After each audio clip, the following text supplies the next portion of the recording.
everyone, Ajon here. Welcome back to my channel. Now, during your NMBI application for recognition of your qualification process, do you know that you can get provisional refusal for your applications or for recognition of your qualifications?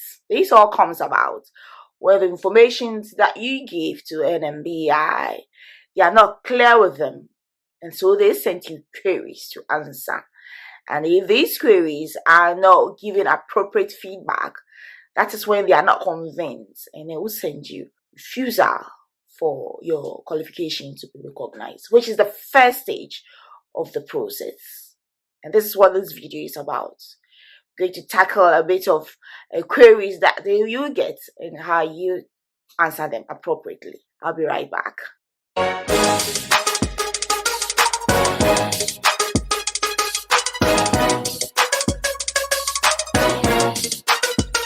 Now, bear in mind that the standard years of training that it's required for this process to be even started is 3 years.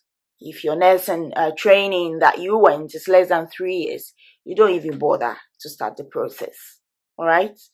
Now, queries that you can get from your submission of your documents can be verification queries, such as your qualification form that you provided from your university has been signed by your head of department, and it has been countersigned with, say, your dean, which is not what the NMBI is required. As you all know, on your qualification form, you have your name, your date of birth, the division in which you qualified from, and then you go to the next stage where you have your hours that has to be stated, your clinical and your theoretical hours that needs to be stated before you go to the last bit of this, where the section B that give the summary, and then the signatures for section C, which are all there.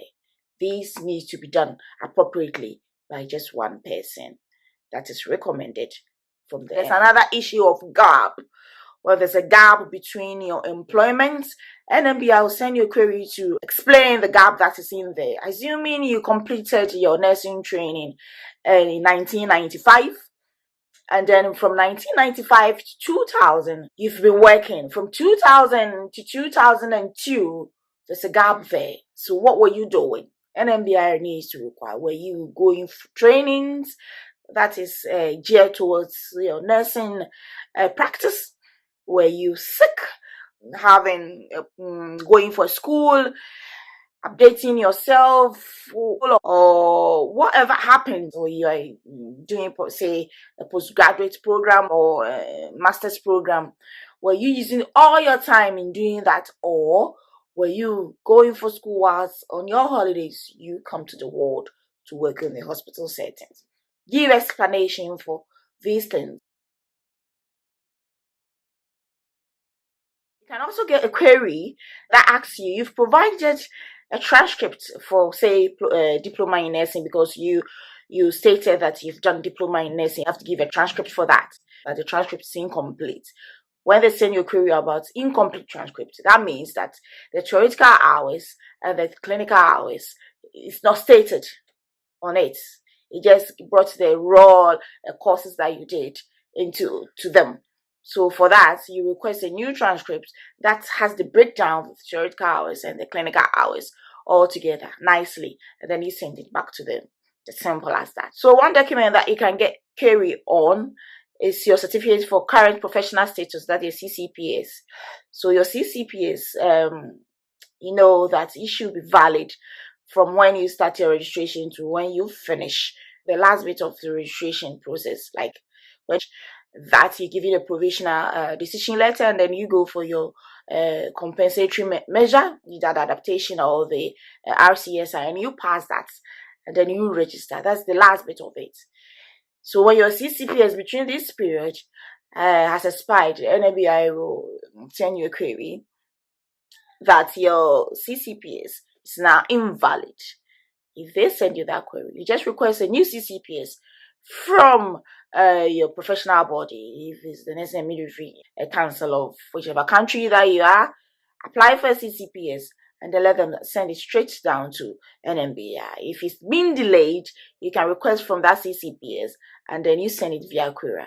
It goes 24 hours, and they will get it. That is also sorted. And then for your CCPS, informations on your CCPS also correspond to all the documents you provided to NMBI. Your name, your date of birth, the division that you've registered with should be the same thing that you have on your CCPS, and that should be sent to them. Okay, so you can get a query about institutional email address. NMBI will send you a query, ask you for why you've not put an institutional email address in your form.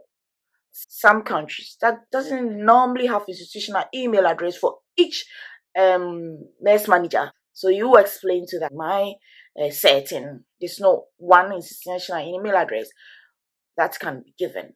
So if NBI want to communicate with the nurse manager in regard to anything at all that they want clarification, that can go straight to the personal email address of the line manager. So put that into writing.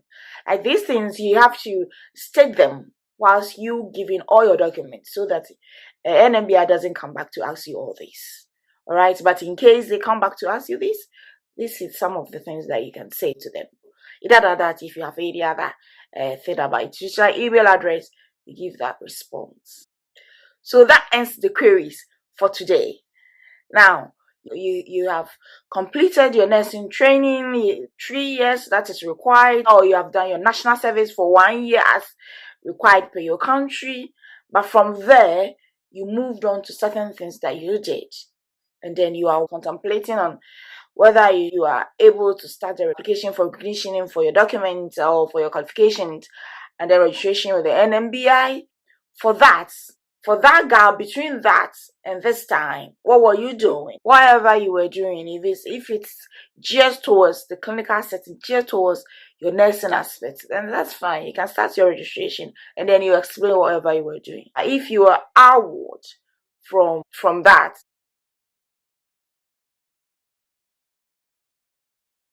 so until I see you next time with my next video, thank you for watching.